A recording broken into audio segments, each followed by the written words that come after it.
Kalender liturgi tanggal 1 Juni tahun 2021. Selasa Pekan Biasa ke-9. Bacaan pertama. Pembacaan dari kitab Tobit bab 2 ayat 10 sampai dengan 23. Pada malam sesudah menguburkan jenazah, aku, Tobit, membasuh diri. Lalu aku pergi ke pelataran rumah dan tidur dekat pagar temboknya. Mukaku tak tertudung karena udara panas. Aku tidak tahu bahwa ada burung pipit di tembok, tempat di atas diriku. Maka jatuhlah tahi hangat ke dalam mataku, lalu muncullah bintik-bintik putih. Aku pun lalu pergi kepada tabib untuk berobat. Tetapi semakin aku dioles dengan obat, semakin buta mataku karena bintik-bintik putih itu, sampai buta sama sekali. 4 tahun lamanya aku tidak dapat melihat. Semua saudaraku merasa sedih karena aku.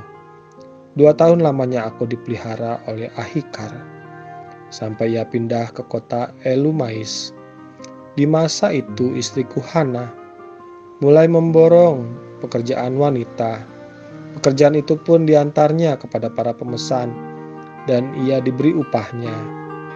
Pada suatu hari tanggal 7 bulan Dustrus, diselesaikannya sepotong kain, lalu diantarnya kepada pemesan. Seluruh upahnya dibayar, dan ditambah juga seekor anak kambing jantan untuk dimakan. Tetapi setibanya di rumahku, anak kambing itu mengembek. Maka aku memanggil istriku dan bertanya, "Dari mana anak kambing itu? Apa itu bukan curian? Kembalikanlah kepada pemiliknya, sebab kita tidak boleh makan barang curian." Sahut istriku, "Kambing itu diberikan kepadaku sebagai tambahan upah." Tetapi aku tidak percaya kepada istriku. Maka aku suruh dia mengembalikan anak kambing itu kepada pemiliknya. Karena perkara itu aku sangat malu karena istriku. Tetapi ia membantah, katanya, "Apa gunanya kebijakanmu? Apa faedahnya semua amalmu itu? Lihat saja apa gunanya bagimu." Demikianlah sabda Tuhan. Syukur kepada Allah. Bacaan Injil. Bacaan diambil dari Injil Markus 12 ayat 13 sampai dengan 17. Inilah Injil Yesus Kristus menurut Markus. Dimuliakanlah Tuhan. Pada waktu itu, beberapa orang Farisi dan Herodian disuruh menghadap Yesus untuk menjerat dia dengan suatu pertanyaan. Orang-orang itu datang dan berkata kepadanya, "Guru, kami tahu Engkau adalah seorang yang jujur. Engkau tidak takut kepada siapapun, sebab Engkau tidak mencari muka, tetapi dengan jujur mengajar jalan Allah. Nah, bolehkah kita membayar pajak kepada kaisar atau tidak?"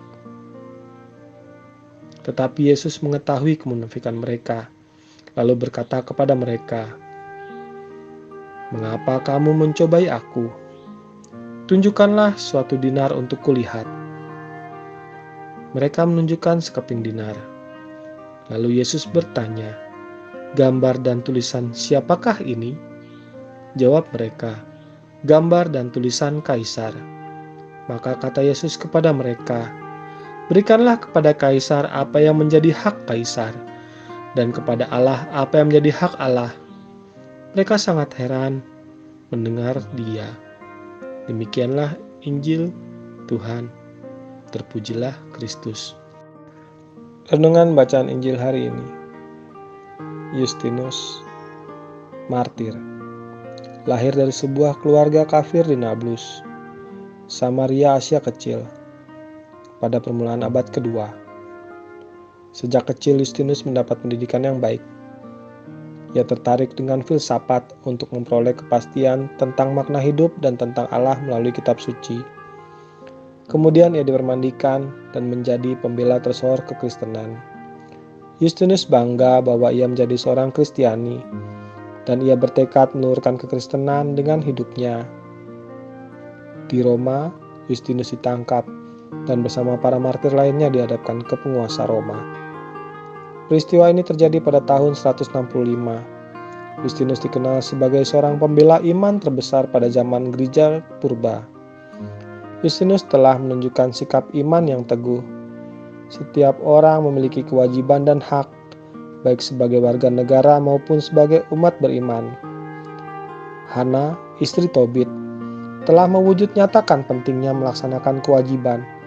Ia bekerja melaksanakan kewajibannya dan memperoleh haknya, yaitu upah atau gaji. Yesus mengingatkan kita untuk melaksanakan kewajiban kita apapun itu. Berikanlah kepada kaisar apa yang wajib kamu berikan kepada kaisar, dan kepada Allah apa yang wajib kamu berikan kepada Allah.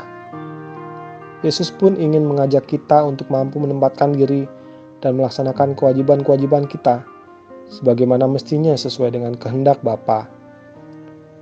Kita bisa belajar dari Santo Justinus tentang menjadi seorang murid Yesus.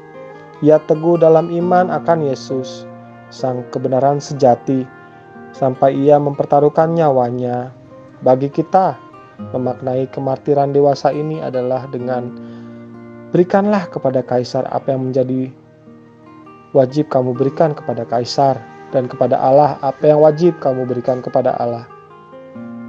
Marilah kita berdoa. Dalam nama Bapa dan Putra dan Roh Kudus. Amin. Tuhan Yesus, mampukanlah kami untuk selalu taat dan setia melaksanakan kewajiban-kewajiban kami sesuai dengan kehendak-Mu. Amin. Dalam nama Bapa dan Putra dan Roh Kudus. Amin.